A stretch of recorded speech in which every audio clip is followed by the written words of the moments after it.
Kia ora, my name is Garry Good and I'm here to talk about being a councillor. I was a councillor here at the Horowhenua District Council for 12 years.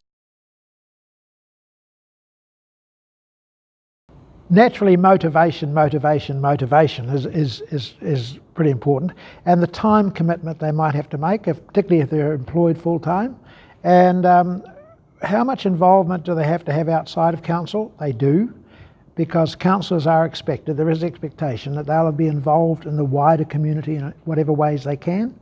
So they bring to the council table a good understanding of the issues and what people are really interested in. The councillor is a part of a governance team and is not involved in the hands-on operational work of council. That's left to the CEO and staff. And I think that's a very important understanding to have. It's also important to have wider interest in the community than your own personal interest that you might have come on council about. You've got to broaden that in order to truly represent the ratepayers and people of our district. You need to know what the commitment means in terms of the number of meetings to attend and the order papers you have to read and all the other background material.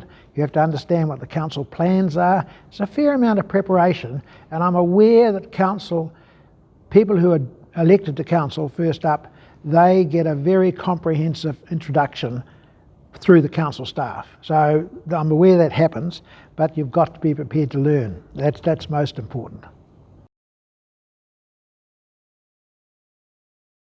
To keep an open mind, to make decisions at council table based on good evidence rather than opinion, and to accept the majority decisions that are made at the council table when you go back out into the public.